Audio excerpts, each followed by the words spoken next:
প্রিয় দর্শক, আসসালামু আলাইকুম। দর্শক, আপনাদের প্রীতীয় শুভেচ্ছা জানিয়ে শুরু করছি আমাদের আজকের প্রতিবেদন। তো দর্শক, দেখতে পাচ্ছেন আমাদের সামনে এক আপু দাঁড়িয়ে আছে। আমরা তার জীবনের গল্পটা শুনবো, জানবো আপু কেন আমাদের ইউটিউবের মাঝে আসলেন, তিনি কি বলতে চান, তার কি উদ্দেশ্য। আসসালামু আলাইকুম। ওয়ালাইকুম সালাম। আপু কেমন আছেন? আলহামদুলিল্লাহ ভালো আছে। আপু, আপনার নাম কি? আমার নাম বর্ষা। বর্ষা, খুব সুন্দর নাম, দেখে তো মাশাআল্লাহ খুব সুন্দরী। বর্ষা আপু, বিয়ে সাথে তো মনে হয় না নাকি? না, বিয়ে শাদী হয়নি। আচ্ছা, তো কি প্রেম টেম করতেছেন নাকি? না, কিছু করি না, প্রেম টেম করি না, কাজ করি বাসা বাড়িতে। বাসা বাড়িতে কাজ করেন? তো এই বয়সে বাসা বাড়িতে কাজ করেন কেন? মা অসুস্থ আছে তাই। মা অসুস্থ আছে। আর আচ্ছা আমার তো বাবা নাই, বাবা আর একটা ফ্যামিলির সঙ্গে থাকে, অনেক ছোটবেলা থেকে বাবা চলে গেছে আমাদের বাড়ি।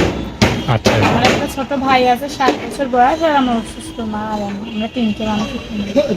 তো এই বয়সে আপনি মনে করেন পড়াশোনা করবেন, ঠিক আছে, একটু কলেজে পড়বেন, স্কুলে যাবেন, নিজের জীবনটাকে সুন্দর করে সাজাবেন। তো এই বয়সে যে বাসা বাড়িতে কাজ করতেছেন, এটা কি ভালো দেখায়? ভালো তো দেখায় না, বাড়ি যদি বড় গার্জিয়ান না থাকে, একটা অসুস্থ মায়ের কারণে তো করতে হবে। আচ্ছা আচ্ছা, তো আপনার কোনো আত্মীয় স্বজন নেই?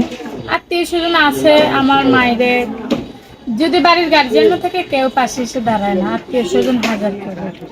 বাবা কই?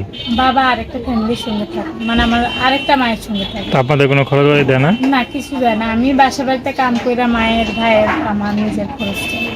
আহ, তো আপনি কি কাজ করেন বলেন? বাসা বাড়িতে কাজ আমি করেন। বাসা বাড়িতে। তো আপনার বিয়ে শাদী করবেন না নাকি? হ্যাঁ, অবশ্যই করবো, ভালো একটা মনের মতো মানুষ পেলে অবশ্যই করবো। কেমন মানুষ চান?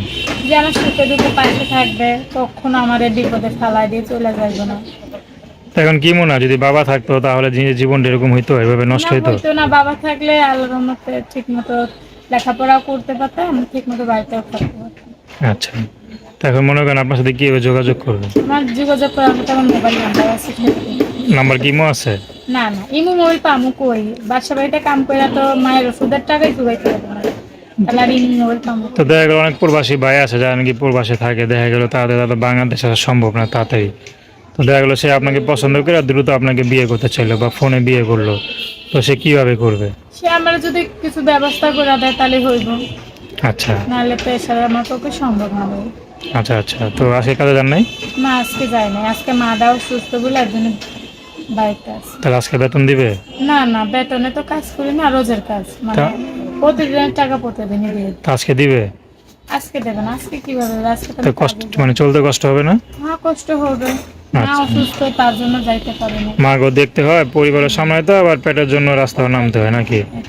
তো দর্শক, প্রেম ভালোবাসা, সাহায্য সহযোগিতা, বিয়ে শাদী করা এখন তো আপনাদের ব্যক্তিগত ব্যাপার। তো আসুন আমরা 5 ওয়াক্ত নামাজ পড়ি, সর্বদা দেশের সেবা করি। আসসালামু আলাইকুম।